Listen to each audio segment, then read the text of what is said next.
Previously on The Revolution, Continental Congress took the ultimate step toward independence with a stunning declaration. Jefferson wasn't writing anything that was revolutionary in the eyes of his own people, only in the rest of the world. All of our founding fathers, they think they're going to hang. They are outlaws. The British battled the Continentals in New York Harbor. When the British come in the summer of 1776, it's like Star Wars. It's the Empire Strikes Back. It's the Death Star. These soldiers were fresh off the farm, and so it was really a disaster for the Americans. But a heavy fog allows the rebels to escape. The failure to capture the Americans really was one of the greatest blunders of the war.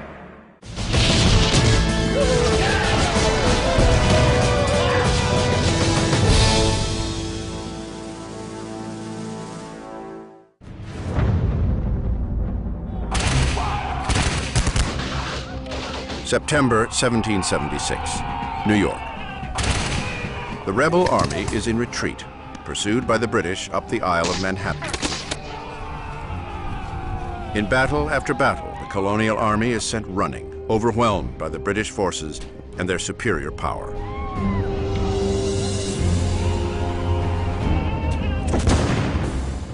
The two sides engage at Kips Bay, then up Manhattan at Harlem Heights, and again north in White Plains.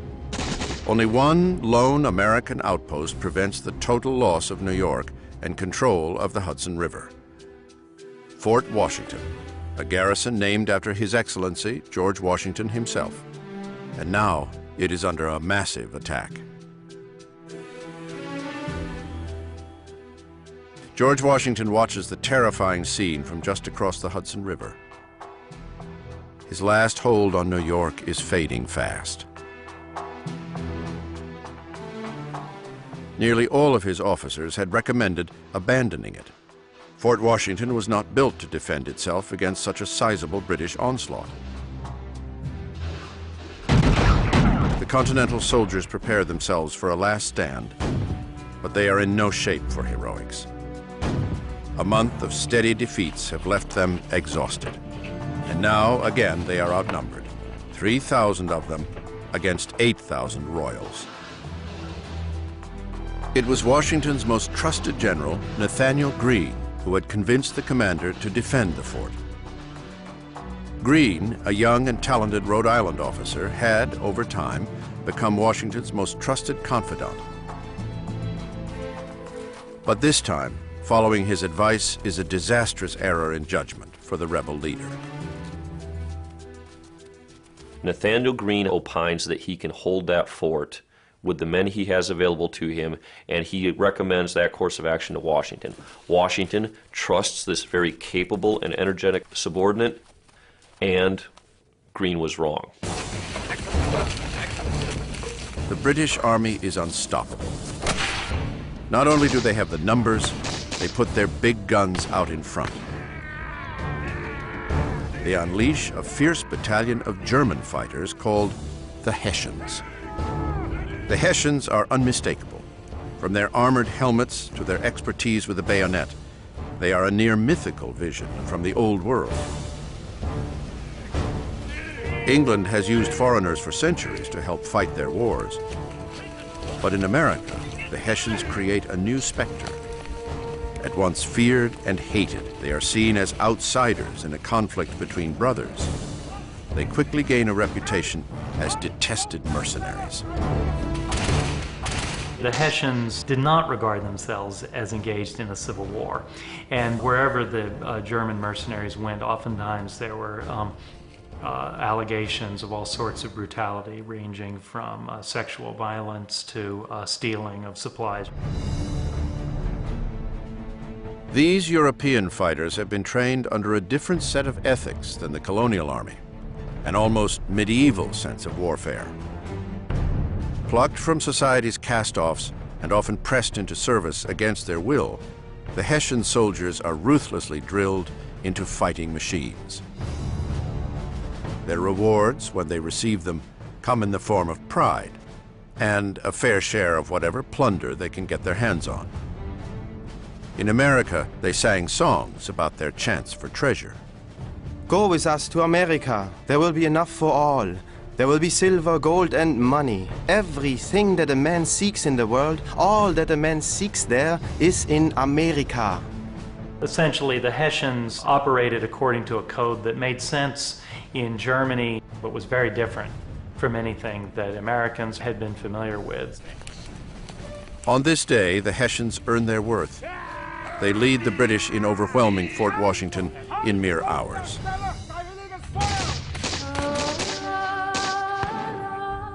By afternoon, the rebels lay down their weapons. Fort Washington is surrendered, and along with it, New York. The two sides now face each other up close. The King's Army and their hired warriors get their first chance to gaze upon the faces of the exhausted rebel army they have pursued for months. It is a sight that leaves them shocked. A great many of them were lads under 15 and old men, and few of them had the appearance of soldiers. Their odd figures frequently excited the laughter of our soldiers. Captain Frederick Mackenzie, British officer. The King's men had been fighting a wretched army, a band of citizens with little training. As the smoke clears over the dead and wounded, an amazing sight takes both sides by surprise. A young woman sits by her dead husband's side, but she had not been an idle bystander. When John Corbin fell from wounds, Molly Corbin stepped up to the cannons, firing on the British with the rest of the patriots. The British quickly send Molly Corbin home. There, after the war, she will die in obscurity. But on this day, the rebels will not forget the woman who evoked their cause. If this war is to persist, every citizen, man, woman, and child, will be called upon. I feel mad, vexed, sick, and sorry. This is a most terrible event. Its consequences are justly to be dreaded. General Nathanael Greene. Half the army is captured at Fort Washington. New York and control of the mighty Hudson falls squarely into British hands. Some begin to wonder whether the rebels can actually deliver an independent America. I was never in such an unhappy, divided state since I was born. I am wearied to death. General George Washington. The Americans in 1776 have encountered nothing but reverses. It's defeat followed by defeat, withdrawal followed by withdrawal. This really negatively affects the morale of his force, and perhaps more importantly, affects the morale of some of his subordinate commanders, who really now question whether or not Washington is the right man for this job. Between us, a certain great man is most damnably deficient. He has thrown me into a situation where I have my choice of difficulties. General Charles Lee. Some of Washington's own generals now take their aim at his reputation. Washington and the army, at their weakest and most vulnerable, will soon have to face another battle. A power struggle at the very top. The revolution is about to stumble.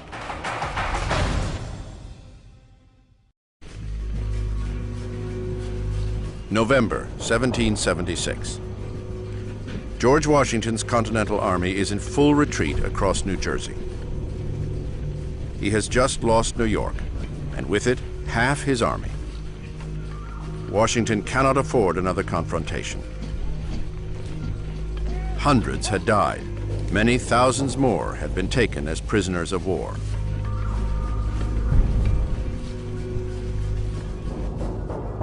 Enemy captives are not something the British had planned for in this rebellion. Now they are forced to confront the problem. After the defeat in New York, the British find themselves holding more American prisoners than they know what to do with. And so they're going to use the Sugar Hut and a number of other large structures that can quickly be made secure. They're also going to use prison ships. Of all the places of internment, the ships quickly become the most notorious. Thousands are thrown into the holds of decommissioned warships. There, with inadequate food, hygiene and air, disease runs rampant. Starvation is common. Being here is almost worse than a quick death on the battlefield. Some of these ships would have 1,000 men, 1,000 prisoners, and perhaps a dozen a day would be taken out dead and buried in the shallow graves on the sandy shores of Brooklyn. I now found myself among a collection of the most wretched and disgusting-looking objects that I ever beheld in human form, now shriveled and surrounded with the horrors of sickness and death. Here, thought I, must I linger till death should terminate my sufferings. Ebenezer Fox, prisoner. To the British, these men are not just prisoners of war, they are traitors. Yet their punishment will not be swift. Instead of an executioner's hand, these rebels will be left to rot.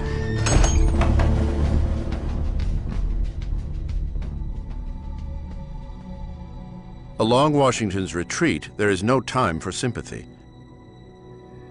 No one knows what lies ahead for them. It is a minor consolation that they have become experts in at least one aspect of the military.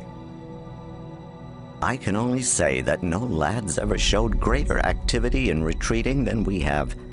Our soldiers are the best fellows in the world at this business.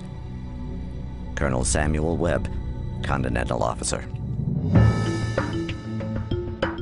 With retreat comes more recrimination, this time from within Washington's own ranks. General Charles Lee is among those who revel in Washington's failures and secretly scheme against him. In late November of 1776, Lee steps up his campaign for the commander's job. Like Washington, Lee is ambitious for glory, but their similarities end there. Where George Washington has a famous grace, Charles Lee has an infamous coarseness. He was a slob. He didn't wash. He always had a pack of dogs going everywhere with him. He consorted with low women. He was not a gentleman. A corporal's wife would be his preference. Yet as a general, his prowess is undeniable, even intimidating. He had, after all, learned his skills in the best army in the world, the British. Lee is arguably the most qualified general officer in the American Army in a strictly military sense. He fought in the French and Indian War, he fought in continental Europe during the 7 Years' War, he fought from Russia to Poland. He's exceptionally experienced, but this experience breeds some hubris. He thinks that he knows better. Passed over for promotion in England, Lee jumped ship for America, only to find himself subordinate to George Washington. Now, Lee's sense of self-worth pushes him toward betrayal once again. This time, he wants what he deserves: command of the Continental Army. I foresaw all that has happened. Had I the powers, I could do much good. Confidence in General George Washington is at an all-time low. Lee's chance is at hand. Late November 1776. The two generals now lead regiments in separate retreats. Washington through the center of New Jersey with the main army. Lee north with a regiment of 4,000. As they move, Lee corresponds with all those who might be sympathetic to his personal cause. These include a once faithful adjutant to Washington, a certain Colonel Joseph Reed. Dear General Lee, I do not mean to flatter or praise you at the expense of any other, but I do confess it is entirely owing to you that this army is not totally cut off. Reed, too, encourages a change in leadership. We are in an awful and alarming situation. I think yourself and some others should go to Congress to form the plan of the new army. Joseph Reed. Charles Lee has just such ambitions, and lets many in Congress and the Army know it. Only George Washington himself remains unaware of the plot at hand. that is about to change. Washington, by accident, opened a letter from Charles Lee to Joseph Reed, and it was clear that the two men had been discussing Washington's fatal indecision of mind. My dear Reed, I lament with you that fatal indecision of mind, which in war is a much greater disqualification than stupidity, or even want of personal courage. Eternal defeat must attend the men of the best parts, if cursed with indecision. General Charles Lee. Washington's response was to write to Reed and say, I opened this by accident, I thought it was official business, and to just try to smooth it over. I think all of these moments really just highlight the extraordinary kind of equilibrium that he maintained. Washington lets it pass, but he can have no doubt that his own power is weakening. His errors in New York are becoming widely known, and those who once threw their support behind him, the Army, and the cause of independence are now compelled toward doubt. A sense of doom gathers across America. Washington is devastated by his defeats. This public relations disaster means that the people don't support the Army. They're back to maybe we should, maybe we shouldn't try a revolution. It is the opportunity the British have been waiting for. Into this vacuum of power and the flagging spirit for rebellion, they issue a proclamation. They offer leniency to those who pledge allegiance to the king. Those who will not shall be considered traitors. Every American had to choose. Do I support the patriots? Do I support the loyalists? Is there any neutral ground between them? How do you make this choice? People are not only making this choice according to their political beliefs or whether they, really respect the king or not. They're often making this choice according to what's best for them. The soul of the revolution is now up for grabs. Who will come out ahead? General Charles Lee, George Washington, or the British Army? What each does next will determine the outcome. America's revolution hangs in the balance.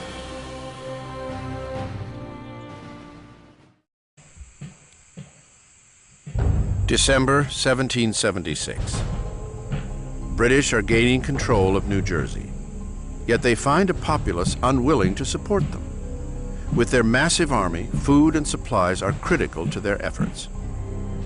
Out of need and a hint of vengeance, the British turn to more forceful methods.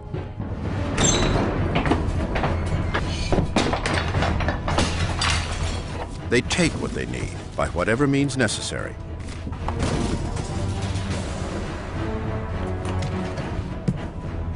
It is a bitter taste of what America might look forward to under full British military occupation.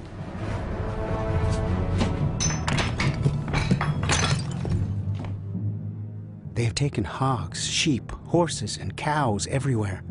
Even children have been stripped of their clothes.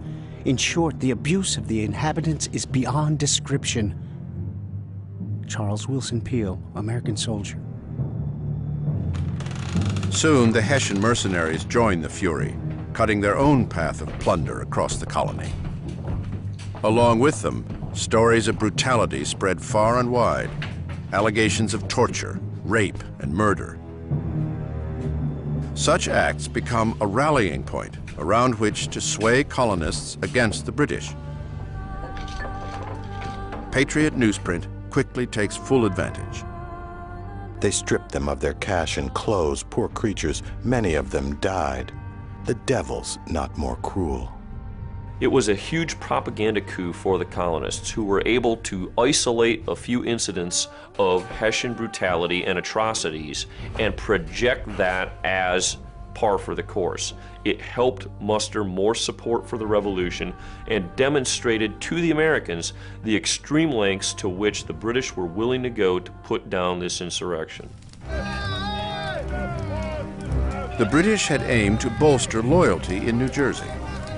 Instead, their actions stir up an infuriated population. Patriots and loyalists now take up arms against one another as the War of Independence descends into anarchy and civil strife.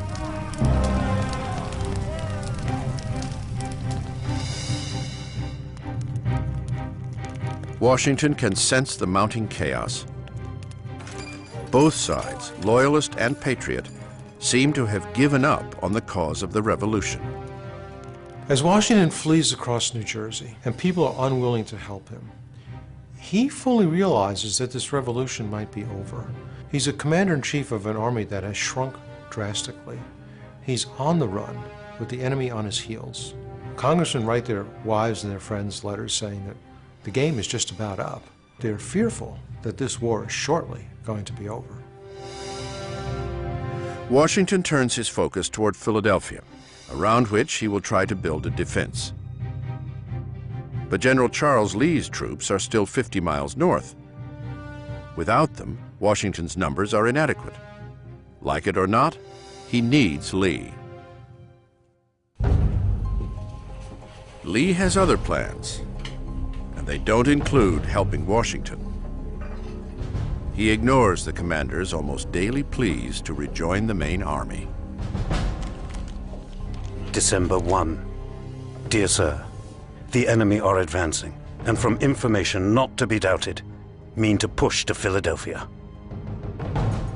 I must entreat you to hasten your march as much as possible, or your arrival may be too late to answer any valuable purpose. General George Washington. Technically, Washington could have ordered Charles Lee to do what he wanted. Dear Sir, having wrote you fully both yesterday and today of my situation, you will readily agree that I have sufficient cause for my anxiety and to wish for your arrival as early as possible. Perhaps Washington thought that with a loose cannon like Lee, perhaps the best way was not force, but to cajole him into seeing things the same way. Friday the 13th, 1776. General Charles Lee has no intention of coming to Washington's aid. Instead, he stops his retreat and takes residence in a comfortable tavern. There, Lee makes his final move. It won't be a good one. Lee works over his correspondences denigrating George Washington. Yet he remains unaware of the scene just outside his window. British scouts have tracked Lee to the tavern and will take him by surprise.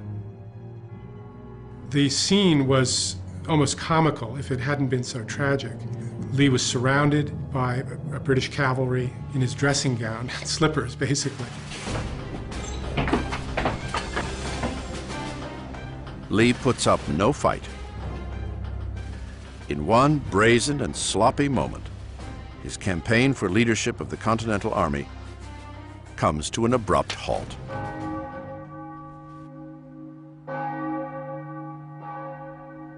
London celebrates the capture. The traitor Lee, some say, is the only rebel general they had cause to fear. Even the stock market goes up on the belief that this is the coup that will end the war. But Washington is not so easily fazed. A political rival out of the way, and his absent troops now marching toward him, Washington regains his sense of mission. His own officers, like General Nathaniel Greene, take notice. His Excellency, George Washington, never appeared so much advantage as in the hour of distress. Again, it falls to Washington to turn the fortunes of the war, if it isn't too late. New Jersey is now a battlefield, not only for the two armies, but for the colonists themselves. Amidst the tension, citizens weigh their loyalties. Should they side with the fleeing Continentals or with the British occupiers, whose very presence has created fresh hostility in the colony? And this is what happens, right, when you put military men in the charge of what is also a delicate political operation. And in this respect, I think one has to be a little sympathetic to the British government. Putting down an anti-imperial, anti-colonial uprising is not something anyone had much experience with in the 18th century. As winter sets in, both sides retrench. The British occupy more of New Jersey by spreading smaller units throughout the territory. Washington, meanwhile, escapes into Pennsylvania, where he hopes to prevent an attack on Philadelphia, the seat of Congress. Mid-December 1776. The mood of despair has crept into his own soldiers as well. Many simply decide it is time to go home. Faith in the revolution is falling as fast as the temperature. It's been a wretched year for them. Conditions have been harsh. Smallpox has broken out in the army. That's in addition to the other camp diseases that ravage the army at regular intervals. Militarily, things have been disastrous. There's not a lot of incentive for them to stay. One man watches in horror. Thomas Paine had joined Washington's army as one of the Revolution's first war correspondents. Now, the young author of Common Sense, who helped spark independence only a year earlier, knows he must once again take up his pen. This time, he will not aim his words at the enemy, but directly at the hearts of American patriots. These are the times that try men's souls. The summer soldier and the sunshine patriot will, in this crisis, shrink from the service of his country. Thomas Paine.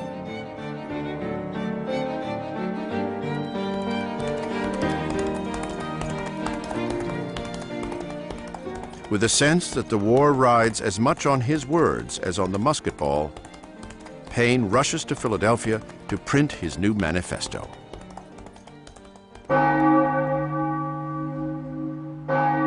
There, Paine finds his hometown in chaos. Fear and rumor are spreading like a virus. Citizens are convinced that Washington's forces won't be able to defend Philadelphia. In response, people flee. A steady stream of Philadelphians take their belongings and head elsewhere, leaving their empty homes and closed-up shops to the British, if they should come. The citizens are not alone. Continental Congress and all its members have evacuated too, heading further south to Baltimore. Against this backdrop, Thomas Paine gets to work. In a span of 10 days, the young author and printer, the man who arrived in America only a few years ago full of hopes to begin a new world in these raw colonies, sets his thoughts to print. He titles it American Crisis. As quickly and widely as Common Sense had spread, so too does this book. It begins to work its magic instantly. What we obtain too cheap, we esteem too lightly. And it would be strange indeed if so celestial an article as freedom should not be highly rated. Thomas Paine. This was really the low point for the Americans. Washington's reputation was really at stake, and with that reputation, the ability to round up fresh recruits for the army. So it was a really do-or-die moment in New Jersey. Paine's words only go so far. Washington must alter his entire approach to the war. He must make some bold move that will restore faith in him and in the durability of the revolution. He makes up his mind, I've got to shift tactics. He thinks that it isn't necessary to win the war on the battlefield. He just can't lose it. The most important thing is to keep the army together. At the same time, back home, convincing the mothers and wives and children of British soldiers that the cost of this war is too high in deaths casualties, and for Parliament too, in money. For the British commander, William Howe, things are not going as planned. The occupation of New Jersey has spread his forces thin. In London, people are asking why the war is not yet won. He needs time to think. Howe has his army dig in for the winter. To guard against rebel attacks, he places Hessian forces at key junctions along the Delaware River, places like Burlington and Trenton. As the cold sets in, the British expect to catch their breath before the next season of fighting begins. Howe's command along the Delaware River falls to Hessian Colonel Johann Rall. Rall has been on constant alert, but now, holed up in Trenton, he is finally beginning to relax. An attack is unlikely as the weather turns grim, and a blizzard blows outside his window. Rall lets his guard down and waits for reinforcements, due any moment.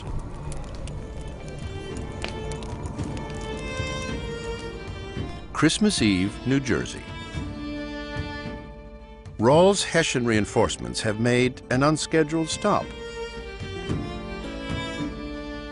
Their commander, Colonel von Donop, has decided to spend the night with a fair widow in Mount Holly, just 20 miles from Trenton.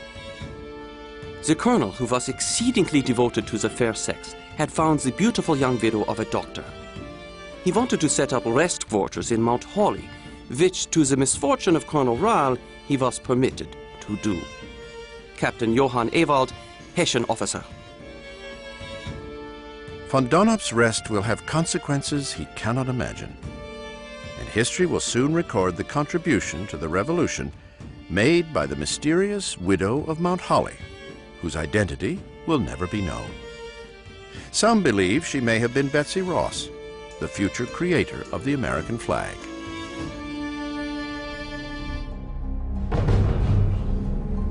Scouts soon report to Washington that the Hessian army has left its defenses down.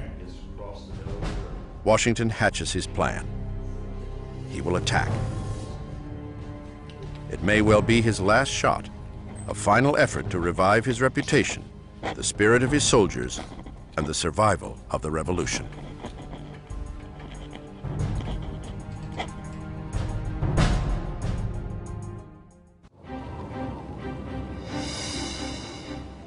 In the last cold days of 1776, Washington prepares his army for what may be the final gambit in the War of Independence.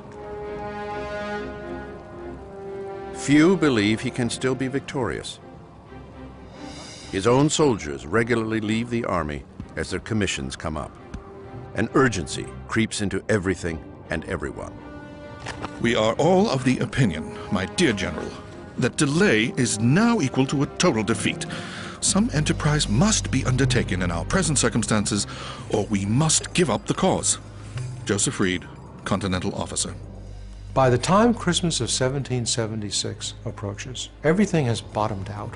His army has shrunk to only about 5,000 men. He's lost the support of a lot of the people, and all appears to be lost. It truly is a do-or-die situation. Washington makes a bold decision. He will strike the enemy at Trenton. On Christmas Day, Washington tells his army to prepare. After months of defeat and loss, they understand his purpose. The army will now take the offensive. They will be crossing the Delaware back to New Jersey. Shortly before departing, Washington has American Crisis read aloud. Let it be told to the future world that in the depth of winter, when nothing but hope and virtue could survive, that the city and the country, alarmed at one common danger, came forth to meet and to repulse it. Time hath found us. Thomas Paine. It will be a monumental task. Washington's men must ford a near-frozen river in a blizzard and get across fast enough to take the enemy before dawn by surprise.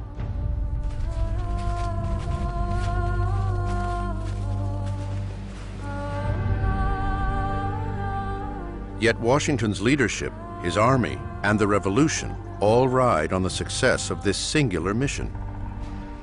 Washington himself will lead the soldiers into battle for the first time in the war. The general knows that if they fail, there will be no more chances. At 11 p.m., the boats begin to cross. It will be harder than they had even imagined. Every school child in America is familiar with the painting of Washington crossing the Delaware, when he's boldly in the front of the boat, standing up, looking heroically towards the eastern shore of the river. It would have been nice, but it didn't happen like that. Nobody stood up that night, wisely so. It was as severe a night as I ever saw. The frost was sharp, the current difficult to stern, the ice increasing, the wind high, and at 11 it began to snow. It was only with the greatest care and labor that the horses and artillery could be ferried over the river. Captain Thomas Rodney, Continental officer. It takes most of the night to get the army over. It costs them severely in time.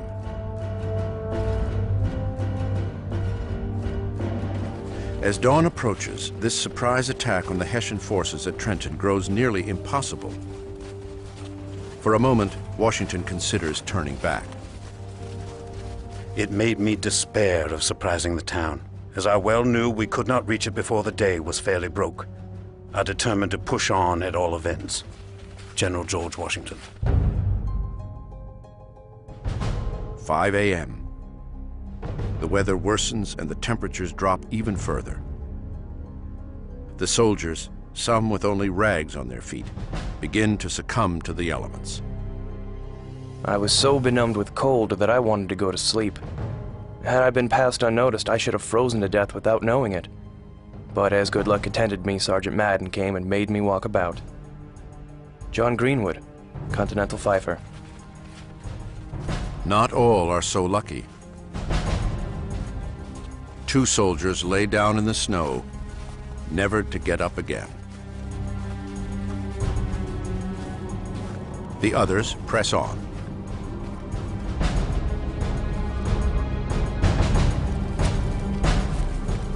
Everything now depends on speed and stealth. It is Washington's new way of waging war. If he's victorious, fine. If he's defeated, escape as fast as you can and keep your army together. Move fast. Sneak attacks, surprises, midnight escapes, any trick a magician could pull out of his hat. That's how he's got to fight. Washington had learned his lessons the hard way. Now he will change the rules.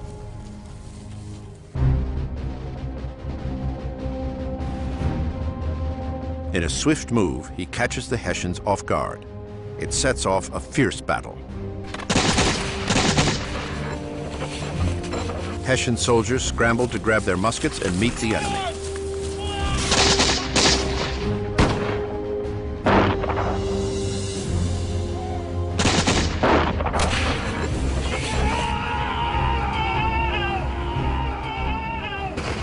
Colonel Rahl wakes up to a battle already underway. He had been expecting something from the rebels, but nothing of this scale.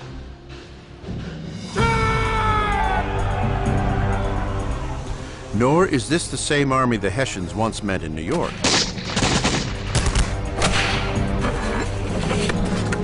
Now the Continentals fight with fierce spirit. In bloody, chaotic engagements, they hold their own. Trenton is a small battle in numbers, but it is a vicious and closely fought one. Battle of Trenton is a brutal encounter. The Americans surprise the Hessians, who tumble out of their barracks, grab their muskets, and attempt to defend themselves. The battle lasts less than an hour, though. The Hessians don't have a chance because they're surprised. Here conceived a scene of war of which I had often conceived, but never saw before. The hurry, the fright, and confusion of the enemy was not unlike that which will be when the last trump shall sound. Colonel Henry Knox, Continental officer. In the midst of the fighting, the Hessian Colonel Rahl is shot twice. As he dies in bed, the leaderless Hessians lose their will to go on. The path that had taken them from victory in New York ends with defeat at Trenton. 1,000 Hessians are captured or killed out of only 1,500 present.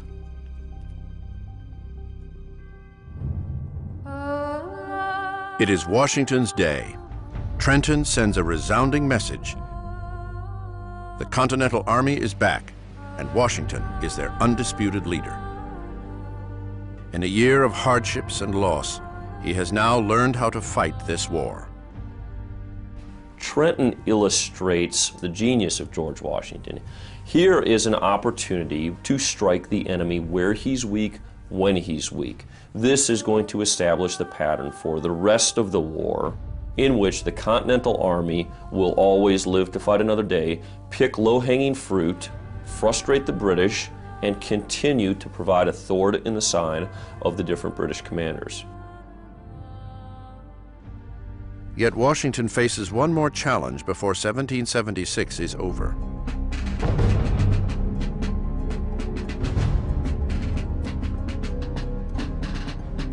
December 31st marks the last day of many soldiers' commissions. Many, if not all, are eager to return to their citizen lives. At the end of December, a lot of enlistment terms run out. Those men want to go home. He goes back onto the field, and he tells them, as heartfelt as he can, that you've done everything that America could ask of you. You've risked your lives, you've been in fierce encounters, and now I'm asking you to do it just one more time. And he waits, and nobody moves. The men have given all they can. Now it is Washington's turn. To anyone who will re-enlist, Washington makes an offer of an additional $10 pay, more than a month's salary. My brave fellows, you have done all I have asked you to do, and more than could be reasonably expected. But your country is at stake. We know not how to spare you. General George Washington. And then one soldier grumbles, well, I might as well keep fighting. He steps forward. Then others follow him. And eventually a little bit more than half the men in the army stay for the $10. But he doesn't have the $10. Washington writes to Congress to request the emergency funds. For this trifling sum, the army holds together and grows as news of Trenton brings new recruits. At the very end of this dark year, Washington has revived the revolution. Through most of the fall, there have been a number of officers who thought they could do his job better than he could, and a number of members of Congress who thought the same. That changes after Trenton. That criticism evaporates, at least for a while. And it seems that the tide has turned. At least the army is going to continue to exist. And the army is the revolution. 1776, the year America is born, and a grueling test for the new nation. Liberty is embraced, and then very nearly lost. Washington has saved the revolution, but the biggest battles still lie ahead. With cautious optimism, a friend of George Washington writes him a New Year's card. The year 1776 is over. I am heartily glad of it, and hope neither you nor America will be plagued with such another. Next time on The Revolution. After losing Philadelphia to the British, Benjamin Franklin needs a decisive victory at Saratoga to convince France to back the rebels. His job is essentially to make it appear to the French that the American cause is a viable one and that the Americans can win this contest. Those are all of them, at that point, fictions. A declaration of war between France and England would change what was once a colonial uprising into a world war.